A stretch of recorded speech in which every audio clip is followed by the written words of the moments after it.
This program is rated PG. It contains themes and scenes which may not be suitable for very young audiences. Parental guidance is advised.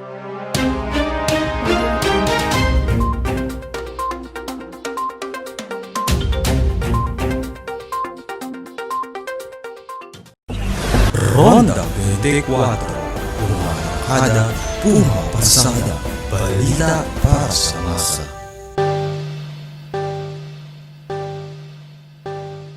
For our national news, COVID-19 is the world's turning point of the global health crisis.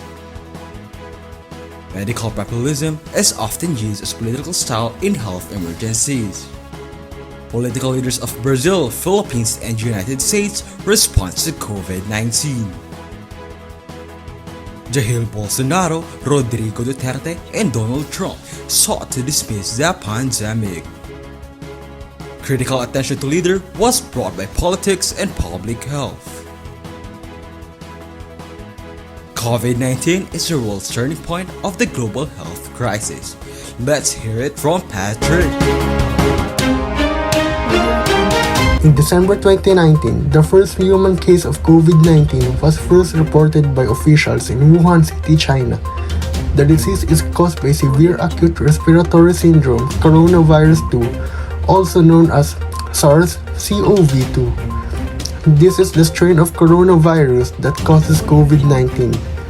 The most common symptoms of this viral infection are fever, cold, cough, bone pain, and breathing problems, ultimately leading to pneumonia. Being a new viral disease affecting humans for the first time, vaccines are not yet available. Thus, the emphasis is on taking extensive precautions, such as extensive hygiene protocol like washing hands regularly, avoidance of face-to-face interaction, social distancing, wearing of face masks, and many more. This virus is spreading exponentially region-wise. Countries are banning gatherings of people to the spread and break the exponential curve. Many countries are locking their population and enforcing strict quarantine to control the spread of the havoc of this highly communicable disease. Similar to all known pandemics throughout history, COVID-19 has been accompanied by a large degree of fear, anxiety, uncertainty, and economic disaster worldwide. Identification of the disease at an early stage is vital to control the spread of the virus because it rapidly spreads from person to person. That's why we can see most establishments today are requiring to have people have their hands sanitized, needs to have a face mask and a face shield, and have their temperature checked in order to have access to the establishment. There are restrictions of traveling from one country to another country. During traveling, number of cases are identified positive when tested, especially when they are taking international visits. Without a doubt, COVID-19 has affected our day-to-day life, our first year in LaSalle, the world trade and movements. Most of the countries have slowed down their manufacturing of the products, and various industries and sectors are affected by the cause of this disease. These include the pharmaceuticals industry, solar power sector, tourism, information and electronics industry. This virus creates significant knock-on effects on daily life of citizens, as well as about the global economy. This COVID-19 has affected the sources of supply and effects of the global economy. This is Patrick Clemente reporting from RONDA 24. Medical populism is often used as a political style in health emergencies. Let's hear it from Reina. The presidents of the United States, Brazil, and the Philippines are populists who may seem to have mishandled the COVID-19 outbreaks in their countries. These presidents use medical populism as a style to deceive people into thinking the COVID-19 situation is under control and that people should worry less. The government's response to the outbreak in these countries are the following. First, the simplification of the pandemic, which is about populists taking easy routes on solving complex issues and making the virus look less threatening to people's health. Second, the dramatization of the crisis, which simply means populists dramatizes the threats of the pandemic in order to gain emergency powers for their own benefits and are being covered by dramatic resolutions such as declaring a lockdown to make it look like it's done for the safety of the public. Third, the forging of divisions, which is done to divert the blame from the government by dividing the society into two groups, the people and the others, in which the people are the regular citizens of the society and the others are the people that can easily be blamed for spreading the virus, like the immigrants and the poor. Lastly, invocation of knowledge claims, which is about the government spreading different claims that are often misleading and not based on facts, in order for them to make it much easier to simplify the threat of the virus or pandemic, dramatize the crisis and resolutions, and forge divisions of the society. This is Reina Bacurin reporting from RONDA BENTE QUATRO. Political leaders of Brazil, Philippines, and United States responds to COVID-19. Let's hear it from Kelly. Brazil, Philippines, and the United States. Starting with a brief account of the COVID-19 pandemic as it occurred in the respective countries in the political sphere and then explaining the responses of the political leaders. Constitutional discourses and acts in conjunction with COVID-19 were tracked and reviewed from January to mid-July 2020 in all three countries. Online searches and manual reviews of official websites of the government, social media pages in each country, and related news coverage from newspaper of record and major media outlets, with particular emphasis on the three nations. In late January, Brazil's Minister of Health and the general public were the first to identify suspected cases of COVID-19 in the world and increased global concern about the virus. On February 3, the Minister of Health moved to declare a public health emergency and the growing events in the weeks to come. President Jair Bolsonaro has rejected the virus and minimized its impact from the moment it reached the public knowledge of his country, calling it a lethal cold and a lethal flu in contrast to the opinion of public health professionals. Bolsonaro also made commonsensical appeals during the pandemic, pitting the economy against public health. By the end of March, there were 2,200 confirmed cases and 46 deaths. He said in a television address, "Our lives must continue. Jobs have to be sustained. We have to, yes, get back to normal." He announced days later, "This is the truth and there is a virus. We'll have to face it. But we'll have to face it like a guy, not like a child. Let's face truth with the virus. Life is that. One day, we will die." In July, Brazil became the country with the second largest number of COVID-19 deaths. For certain public events, Bolsonaro even declined to wear a mask. The language of conspiracy was invoked by Bolsonaro, forging differences in the process between the people and dangerous others. On March 12, he called COVID-19 a fantasy while on a visit to Donald Trump. The political rivals of Bolsonaro and local government officials have strongly criticized his response to the crisis, with João Doria, São Paulo's governor, announcing that we are facing the coronavirus and Bolsonaro virus. The political discourse in the Philippines was first dominated by COVID-19 on 22nd of January, when the country's first suspected case was identified, to 2nd of February, when the first coronavirus death was confirmed. After the eruption of Taal volcano, 50 kilometers away from Manila, the nation had just been reeling, seeing ashfalls, evacuations, and relief operations. Like Bolsonaro, President Rodrigo Duterte was swift to simplify and downplay the pandemic, only ordering a ban from Hubei on January 31. Duterte was dismissive of the virus from January to mid-March, telling the media on February 10 that he wanted to slap the virus. 11th of March, when cases in the country started to grow, while Duterte condensed and minimized the virus. The relative lack of new cases was only 3 confirmed cases at the end of February. His administration was able to cautiously make the health minister, Francisco Duque, declare that the country was successful.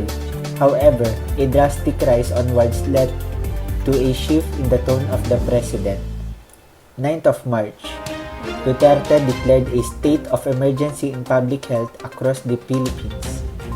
A week later, an enhanced community quarantine was announced in the main island of Luzon, which has suspended classes, non-essential jobs, and public transport. By dramatizing their response to the crisis, the president and his allies threatened to use a force and deploy uniformed troops using the terminology and imagery of combat to staff checkpoints all over the country.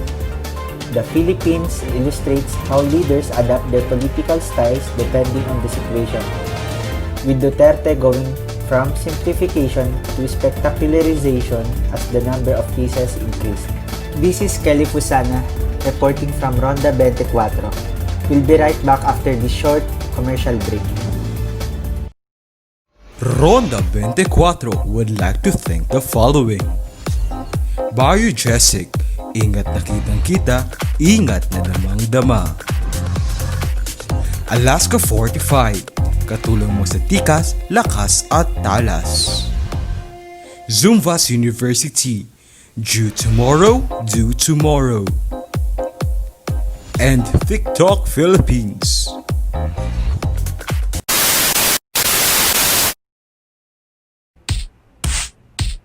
Because I got records on my fingers and I just can't stop.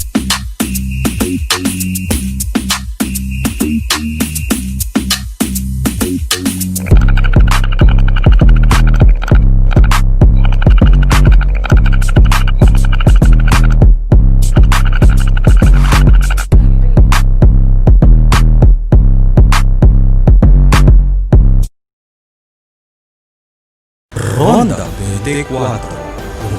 Kada pumapasada, balita para sa masa.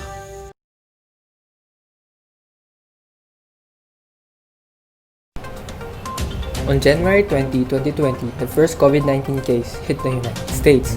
After 9 days, the president set up a task force to monitor, prevent, contain, and mitigate the spread of the virus.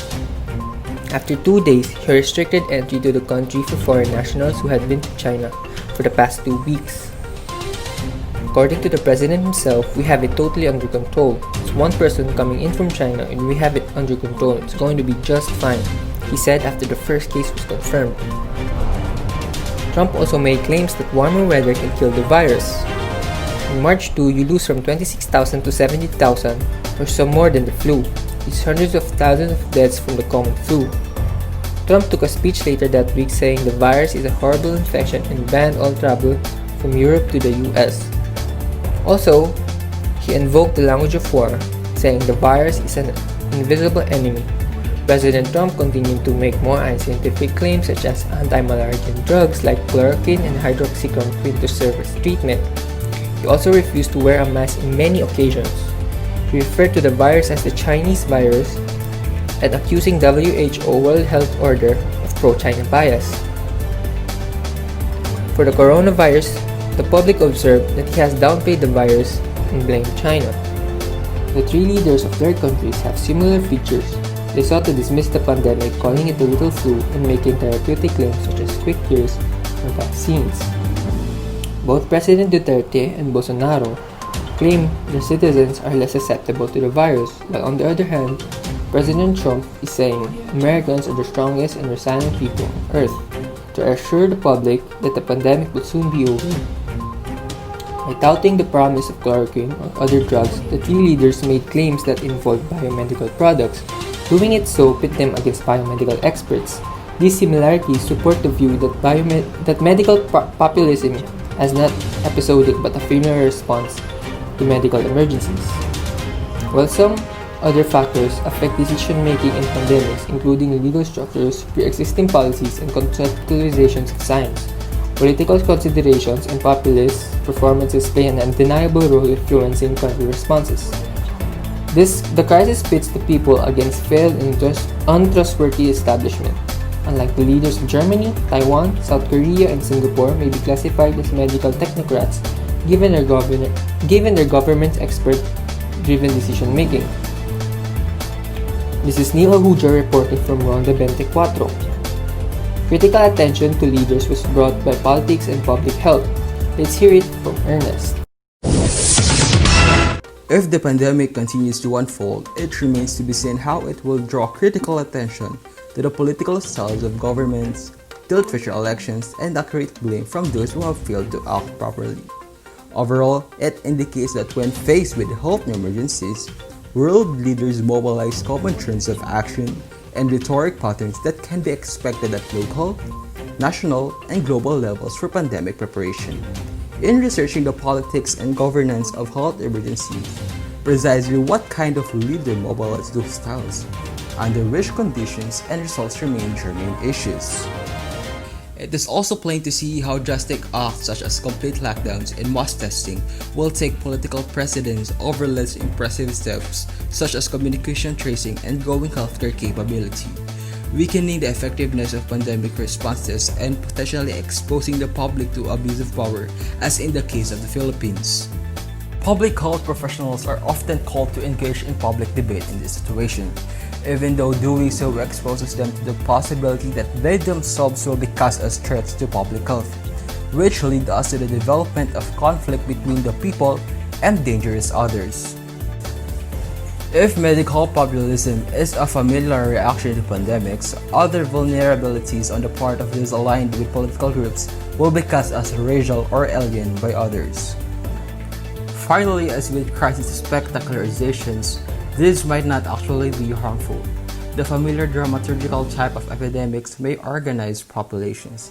As Lindenbaum states, this popular architecture may well involve government performances, as when the Singaporean technocratic government distributed masks to all households while claiming that the opinion at the time was the masks were unnecessary. In that situation, by inspiring and reassuring the general public, the face mask held symbolic efficacy. This is Ernest Baramont reporting from RONDA BENTE QUATRO. Once again, this is RONDA BENTE QUATRO. Umaarangkada. Pumapasadang. Balita para sa masa. Connect with us through our social media accounts.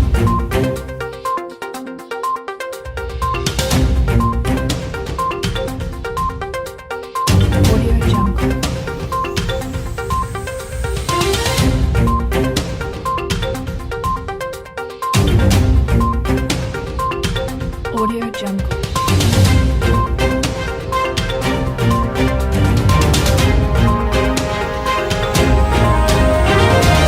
RONDA BENTE QUATRO.